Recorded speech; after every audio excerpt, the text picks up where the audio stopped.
Welcome to Shri classes. आज हम लोग सेट नंबर 70 से जीके, जीएस और सामान्य अध्ययन के प्रश्नों को विस्तार पूर्वक डिस्कस करेंगे। तो आप लोग वीडियो को लाइक, शेयर और सब्सक्राइब करें। तो यहाँ से स्टार्ट होता है general knowledge and current affairs का प्रश्न। तो क्वेश्चन नंबर फर्स्ट,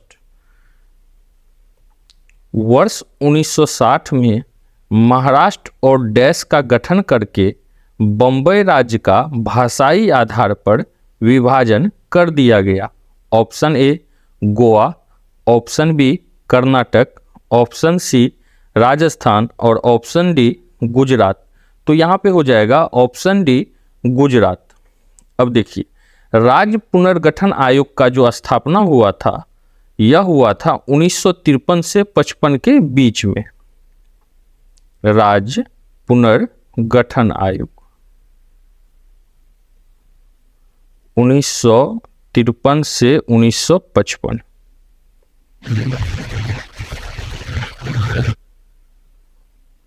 तो इसके आधार पर क्या किया गया था, तो गुजरात को अलग करके भाषाई आधार पर राज्य को बना दिया गया था। और साथ ही हम लोग यह भी जानेंगे कि गुजरात का जो गठन हुआ था, गुजरात राज्य जो बनाया गया था, ये कब बनाया गया था, तो 1 मई 1960 ईस्वी को।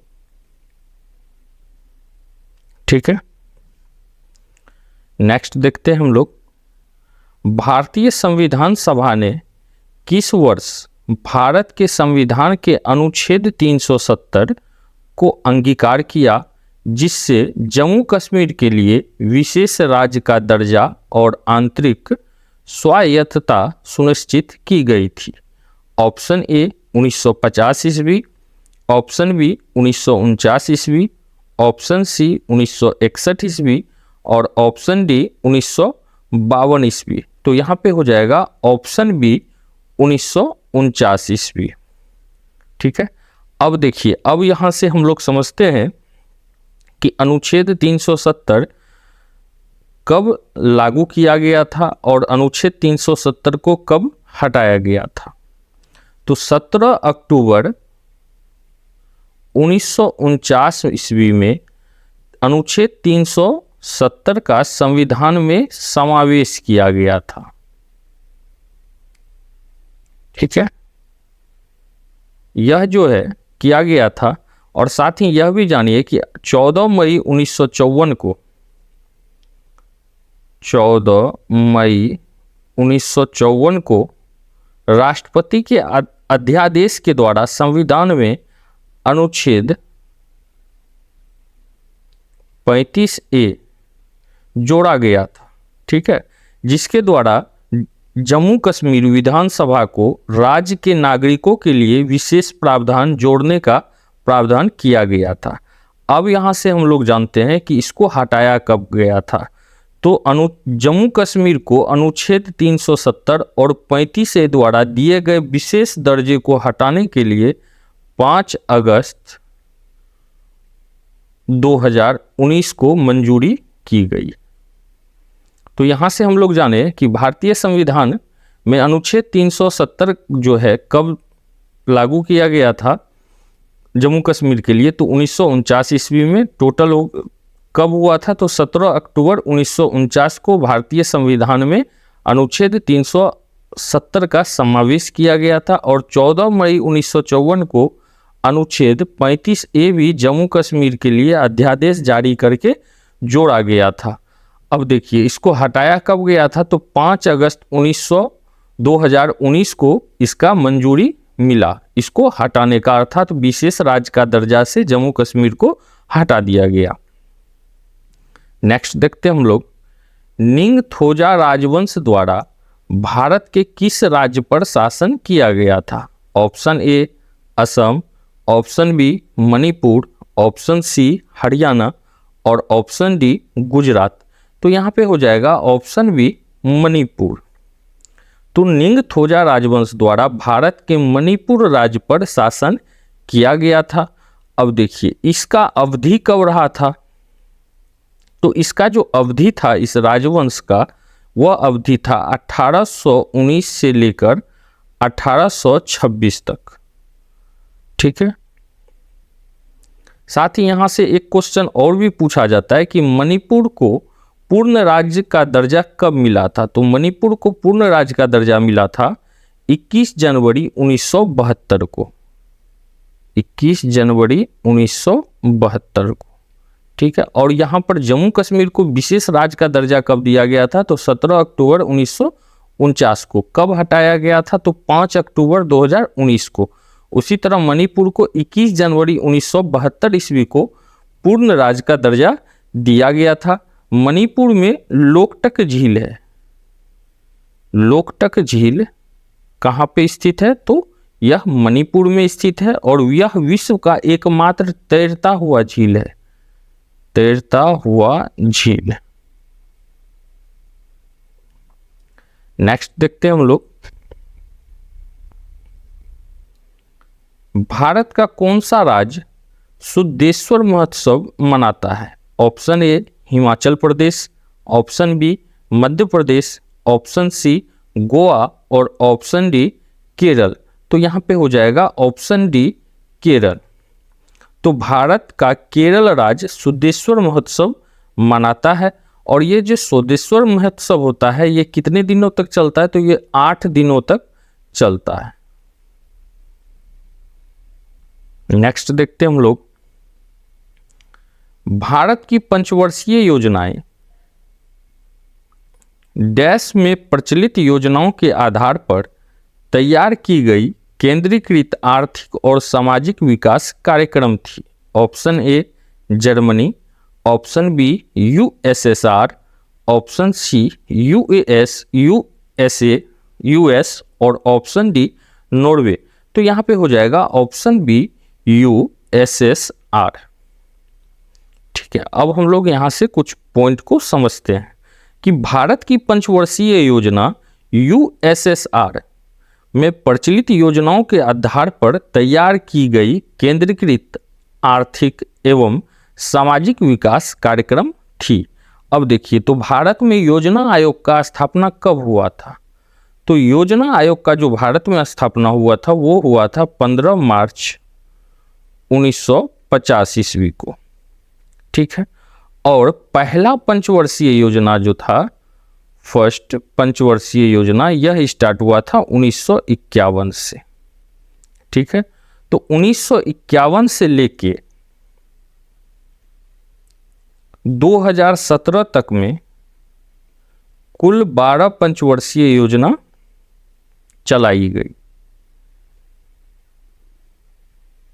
ठीक है, और यहां से एक चीज जानेंगे कि बार बार यह क्वेश्चन पूछा जाता है कि योजना आयोग के स्थान पे नीति आयोग का गठन कब किया गया। तो योजना आयोग के स्थान पे नीति आयोग का जो गठन हुआ था तो 1 जनवरी 2015 ईस्वी में।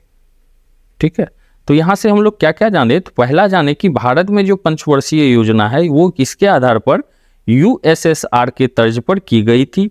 योजना आयोग का जो स्थापना हुआ था भारत में 15 मार्च 1950 से, और इनका जो पहला कार्यकाल था अर्थात पहला पंचवर्षीय योजना 1951 से 1951 से लेकर 2017 तक में कुल 12 पंचवर्षीय योजना भारत में लाई गई। और 2017 ईस्वी के बाद अर्थात पंचवर्षीय योजना जो है इसका नाम बदलकर बाद में नीति आयोग कर दिया गया। और पहला बार जो नीति आयोग का गठन किया गया वो कब किया गया, 1 जनवरी 2015 ईस्वी में।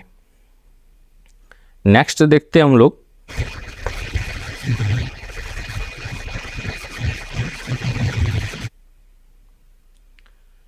निम्नलिखित में से कौन सा ओडिशा का एक लोकप्रिय त्योहार है।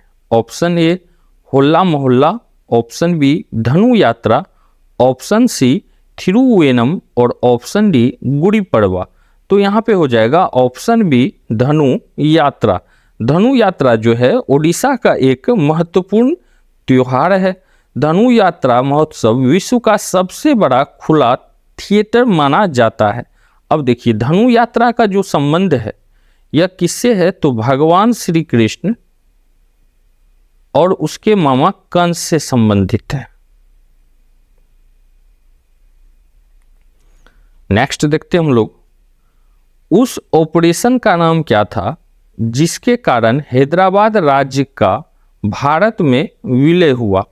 Option A operation polo, option B operation Ekta, option C operation gateway और ऑप्शन डी ऑपरेशन सूर्योदय। तो यहाँ पे हो जाएगा ऑप्शन ए ऑपरेशन पोलो।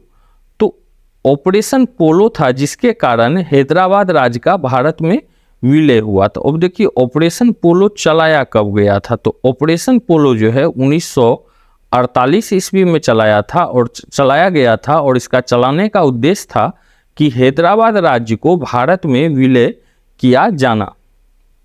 उस समय जो है हैदराबाद के निजाम कौन थे? तो उस समय हैदराबाद के निजाम थे मीर उस्मान अली।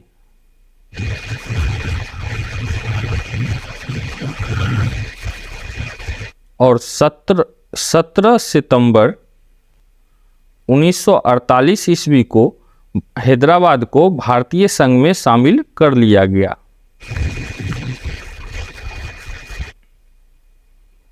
भारतीय संघ में शामिल कर लिया गया, ठीक है।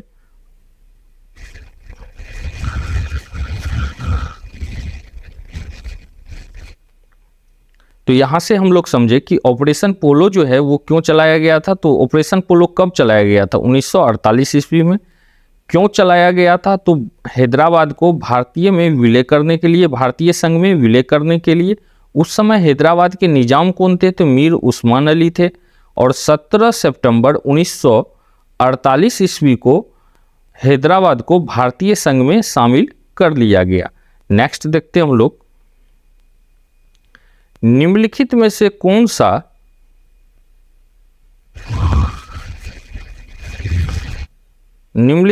कौन सा बागान फसल की श्रेणी में आता है? ऑप्शन ए बाजरा, ऑप्शन बी आलू, ऑप्शन सी ककड़ी और ऑप्शन डी कॉफी।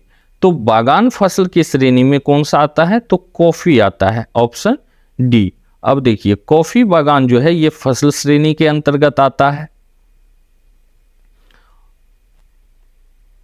और भारत में अरेबिका और रोबोस्टा कॉफी की 2 प्रजाति का उत्पादन किया जाता है। अरेबिका और रोबोस्टा, ये 2 प्रजाति की खेती भारत में की जाती है। नेक्स्ट देखते हैं हम लोग, इंपीरियल बैंक ऑफ इंडिया के राज्य के स्वामित्व में पारित होने के बाद भारतीय स्टेट बैंक की स्थापना किस वर्ष की गई थी? ऑप्शन ए 1965 ईस्वी, ऑप्शन बी 1955 ईस्वी, ऑप्शन सी 1947 ईस्वी और ऑप्शन डी 1950 ईस्वी। तो यहाँ पे हो जाएगा ऑप्शन बी 1955 ईस्वी। तो इंपीरियल बैंक ऑफ इंडिया के राज्य के स्वामित्व में पारित होने वाले भारतीय स्टेट बैंक की स्थापना 1955 में की गई थी। अब यहाँ पर हम लोग थोड़ा सा जानते हैं कि पहले देखिए इंपीरियल बैंक के विषय में। तो बैंक ऑफ कलकत्ता जो था इसका स्थापना हुआ था 1806 ईस्वी में, बैंक ऑफ कोलकाता। दूसरा था बैंक ऑफ बम्बई, इसका स्थापना था 1840 ईस्वी में। और बैंक ऑफ मद्रास का स्थापना हुआ था 1843 ईस्वी में। इस तीनों को मिला के बनाया गया था इंपीरियल बैंक ऑफ इंडिया, ठीक है, जो कब बनाया गया था? 1921 ईस्वी में। Bank of Madras, bank of Bombay और बैंक ऑफ कलकत्ता तीनों को मिला के क्या बनाया गया? तो इंपीरियल बैंक को बनाया गया कब? तो 1921 ईस्वी में, ठीक है। तो 1 जुलाई 1955 को इंपीरियल बैंक का जो राष्ट्रीयकरण हुआ था वो हुआ था SBI के नाम से, स्टेट बैंक ऑफ इंडिया के नाम से। नेक्स्ट देखते हैं हम लोग, गौतमीपुत्र सतकर्णी दूसरी शताब्दी ईस्वी में डैश साम्राज्य के महानतम शासक थे? Option A Chola, option B Satavahana, option C Chera और ऑप्शन डी राष्ट्रकूट।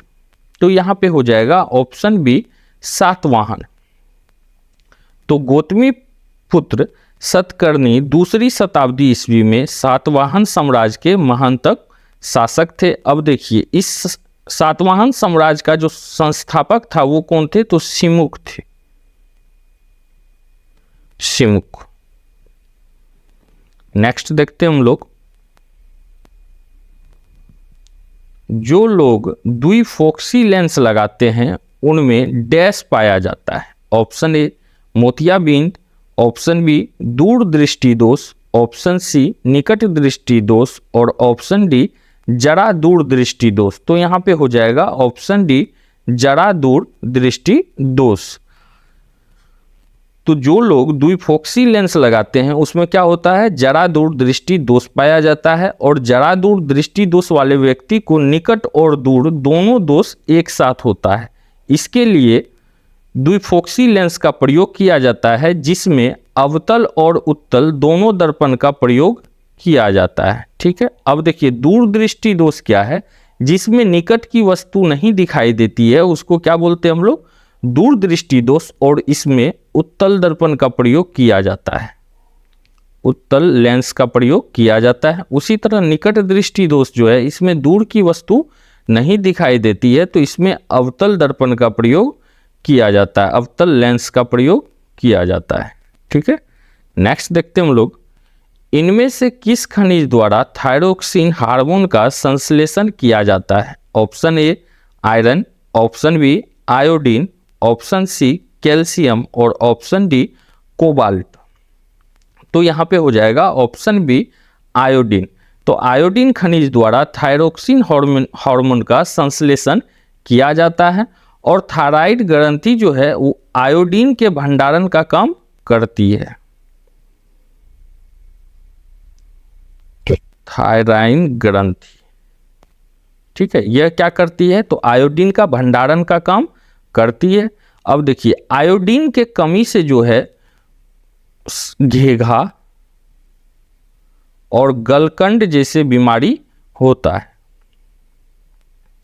नेक्स्ट देखते हैं हम लोग, निम्नलिखित में से किसमें सबसे अधिक मात्रा में एस्कॉर्बिक एसिड विटामिन सी होता है? ऑप्शन ए खजूर, ऑप्शन बी अमरूद, ऑप्शन सी मूंगफली और ऑप्शन डी गेहूं। तो यहाँ पे हो जाएगा ऑप्शन बी अमरूद।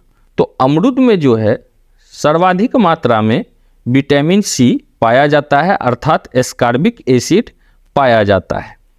ठीक है, अब विटामिन सी का जो है नाम क्या है? तो विटामिन सी का नाम है एस्कॉर्बिक एसिड। अब देखिए विटामिन सी का जो प्राकृतिक स्रोत है वो कौन कौन है? तो आंवला, अमरूद, स्ट्रॉबेरी, अनानास, कीवी आदि। ठीक है, अब विटामिन सी में एंटीऑक्सीडेंट के गुण होते हैं जिससे शरीर का विषाक्त और हानिकारक पदार्थ नष्ट हो जाता है। तो सर्वाधिक किस में पाया जाता है? तो अमरूद में। विटामिन सी का नाम क्या होता है? तो एस्कॉर्बिक एसिड। प्राकृतिक स्रोत क्या है इसका? आंवला है, अमरूद है, स्ट्रॉबेरी है, अनानास है आदि। ठीक है, नेक्स्ट देखते हैं हम लोग, ध्वनि की प्रबलता ध्वनि उत्पन्न करने वाले कंपन के आयाम के डैश के समानुपाती होती है। ऑप्शन ए घनमूल, ऑप्शन बी घन, ऑप्शन सी वर्गमूल और ऑप्शन डी वर्ग। तो यहाँ पे हो जाएगा ऑप्शन डी वर्ग, अर्थात स्क्वायर। ठीक है, अब देखिए ध्वनि की प्रबलता जो है ध्वनि उत्पन्न करने वाले कंपन के आयाम के वर्ग के समानुपाती होती है।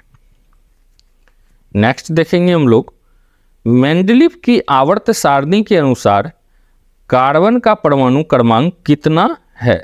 Option A 6, option B 3, option C 10 और ऑप्शन डी 1। तो यहाँ पे हो जाएगा ऑप्शन ए 6। तो मेंडलीव की आवर्त सारणी के अनुसार कार्बन का परमाणु क्रमांक 6 है। मेंडलीव के आवर्त सारणी में तत्वों के भौतिक एवं रासायनिक गुण परमाणु भार के आवर्त फलन होते हैं। ठीक है, साथ ही हम लोग ये भी जानते हैं कि मेंडलीव का मूल आवर्त सारणी में 8 वर्ग था। उस समय तक अक्रिय गैस ज्ञात नहीं था। तो मूल आवर्त सारणी में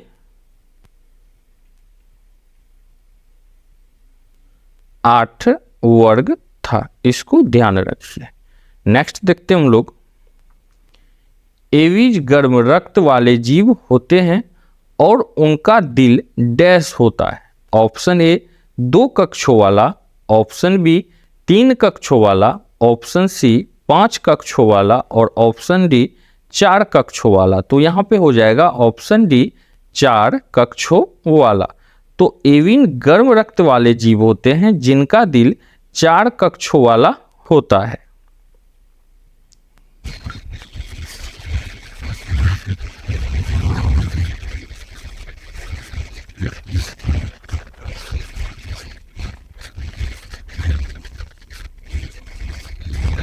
नेक्स्ट देखते हैं हम लोग,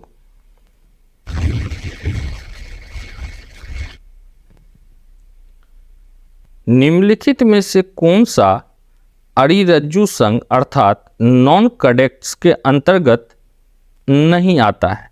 ऑप्शन ए केसुरुकी, ऑप्शन बी वलयांकित कृमि, ऑप्शन सी चूर्ण प्रवार और ऑप्शन डी छिद्रन।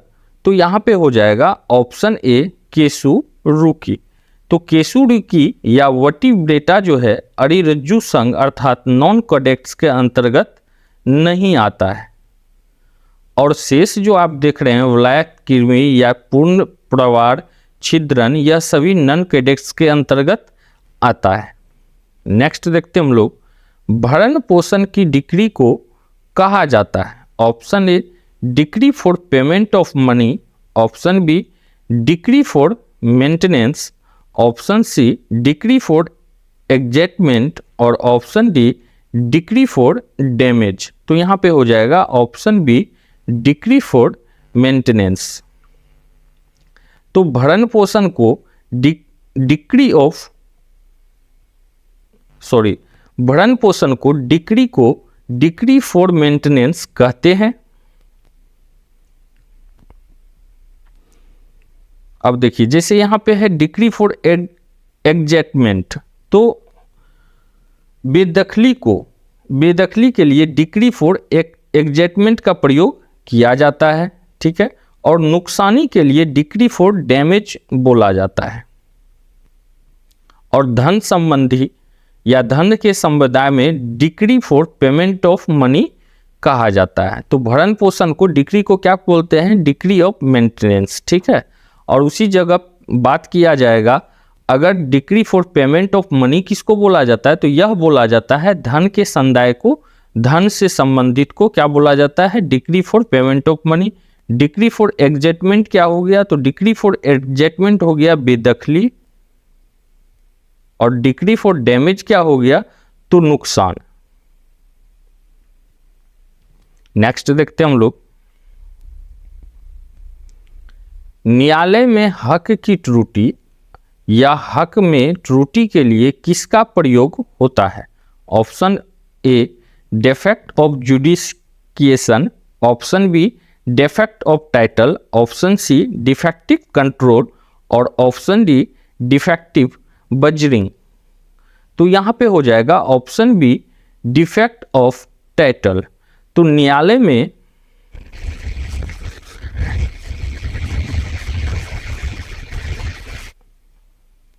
में हक की त्रुटि या हक में त्रुटि को डिफेक्ट ऑफ टाइटल कहा जाता है। अब देखिए जैसे है डिफेक्ट ऑफ जुडिशियन, तो यह बोला जाता है अधिकारिता में त्रुटि, अधिकारिता में त्रुटि।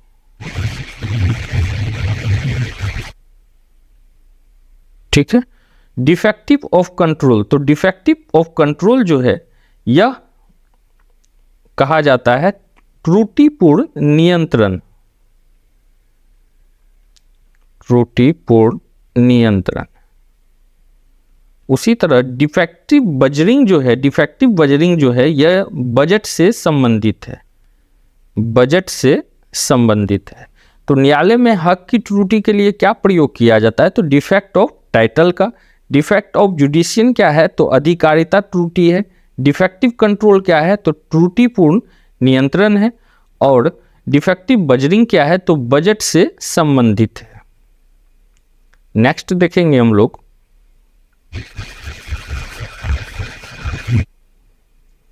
बजट 2023-24 में सप्तऋषि अवधारणा के तहत कौन सी प्राथमिकता निर्धारित की गई।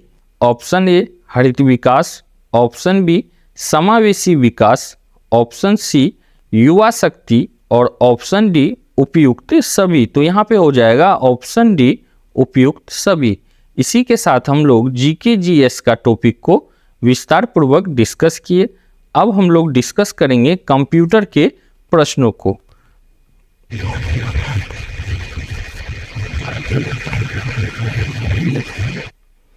तो यहां से स्टार्ट होता है कंप्यूटर का प्रश्न। तो क्वेश्चन नंबर फर्स्ट,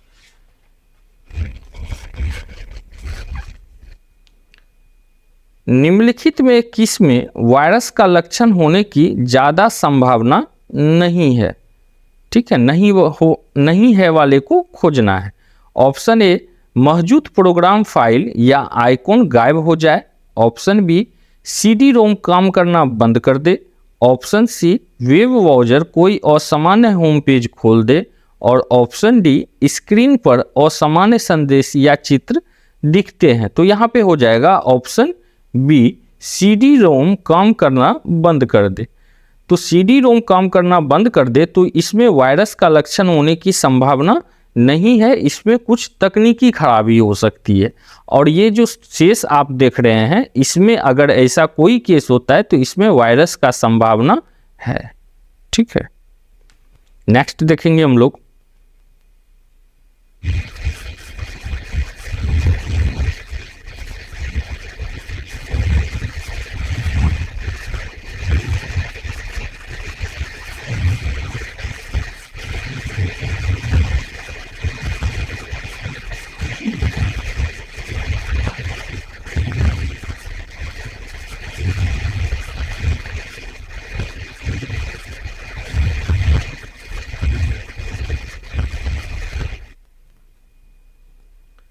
कंप्यूटर का प्रयोग करते हुए सामानों की खरीद बिक्री संभव बनाता है। Option A e world, option B e commerce, option C e sweet और ऑप्शन डी ई बिजनेस। तो यहाँ पे हो जाएगा option B e commerce.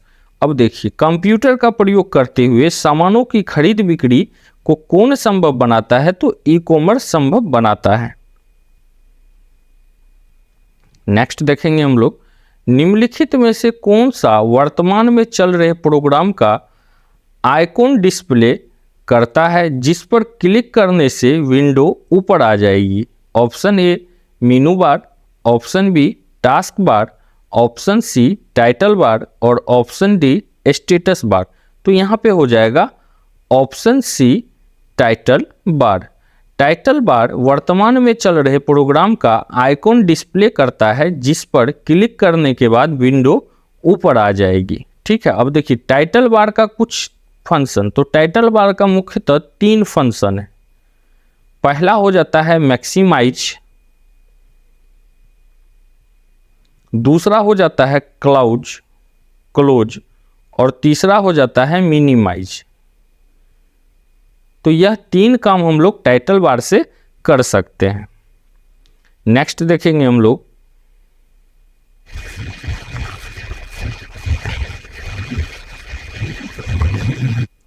Windows में डिलीट की गई फाइल चले जाती है। ऑप्शन ए रिसाइकिल बिन में, ऑप्शन बी टास्क बार में, ऑप्शन सी स्टार्ट मेनू में और ऑप्शन डी नेटवर्क नेबरहुड में। तो यहाँ पे हो जाएगा ऑप्शन ए रिसाइकिल बिन में।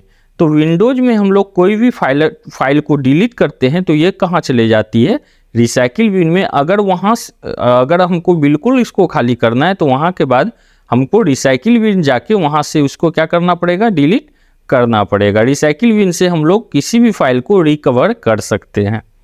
नेक्स्ट देखेंगे हम लोग फायरवॉल का मुख्य काम है। Option A monitoring, option B deleting, option C copying और ऑप्शन डी मूविंग।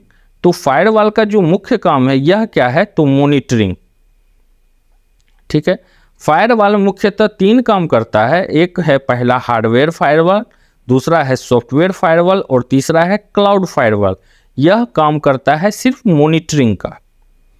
नेक्स्ट देखेंगे हम लोग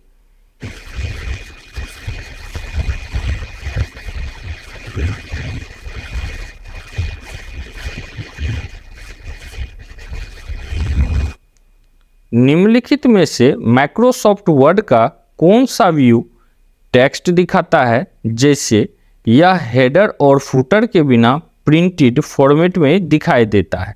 option A print layout view, option B draft view, option C read mode view और ऑप्शन डी प्रिंट प्रीव्यू।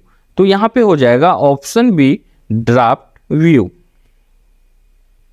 तो MS Word का draft view text को वैसे ही दिखाता है जैसे हेडर और फुटर के बिना प्रिंटेड फॉर्मेट दिखाई देता है।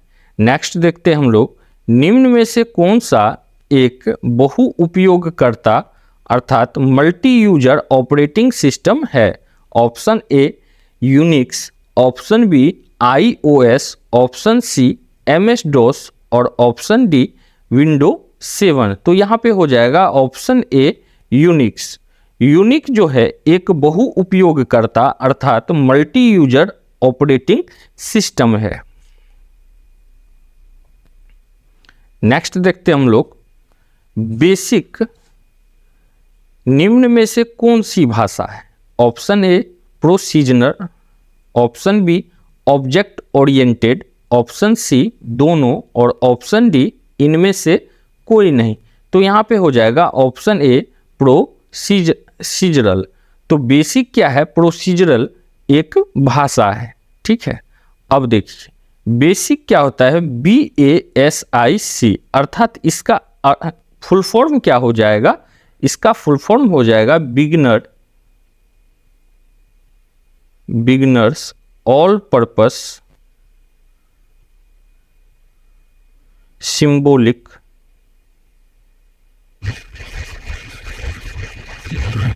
इंस्ट्रक्शन कोड, ठीक है। तो बेसिक का अर्थ क्या हो गया, beginner all purpose symbolic instruction code. Next देखेंगे हम लोग इनमें से कौन सा एंड्रॉयड मोबाइल ऑपरेटिंग सिस्टम का संस्करण नहीं है। Option A marshmallow, option B lollipop, option C candy bean और ऑप्शन डी पाई। तो यहाँ पे हो जाएगा ऑप्शन सी कैंडी बीन। तो candy bean Android mobile operating system का संस्करण नहीं है, शेष क्या है, यह संस्करण है। मार्शमेलो, लॉलीपॉप और पाई जो है मोबाइल ऑपरेटिंग सिस्टम का संस्करण है। नेक्स्ट देखते हैं हम लोग डैश वेबकिट ब्राउजर इंजन पर आधारित एक ग्राफिकल वेब ब्राउजर है। Option A Safari, option B कोलराडरा, ऑप्शन सी एडोब इरेस्टर और ऑप्शन डी एप्पीपाई डिजाइन। तो यहाँ पे हो जाएगा ऑप्शन ए सफारी। सफारी जो है वो वेबकिट ब्राउजर इंजन पर आधारित ग्राफिकल वेब ब्राउजर है। नेक्स्ट देखेंगे हम लोग निम्नलिखित विकल्पों में से कौन माइक्रोसॉफ्ट वर्ड फाइल का एक्सटेंशन है। Option A .docx, option B .docx, option C .docd और ऑप्शन डी .mwd। तो यहाँ पे हो जाएगा ऑप्शन बी .docx। यह जो है माइक्रोसॉफ्ट वर्ड फाइल का एक्सटेंशन है, ठीक है। नेक्स्ट देखते हैं हम लोग उस टाइपराइटर जैसे उपकरण को क्या कहा जाता है जिसका उपयोग कंप्यूटरों में डेटा भेजने या कमांड देने के लिए किया जाता है। Option A optical character reader, option B mouse, option C keyboard और ऑप्शन डी जॉयस्टिक। तो यहाँ पे हो जाएगा ऑप्शन सी कीबोर्ड। ठीक है, तो टाइपराइटर जैसे उपकरण को कीबोर्ड कहा जाता है जिसका उपयोग कंप्यूटर में डेटा भेजने या कमांड देने के लिए किया जाता है। ठीक है, तो कीबोर्ड क्या है? यह एक इनपुट डिवाइस। नेक्स्ट देखेंगे हम लोग WORM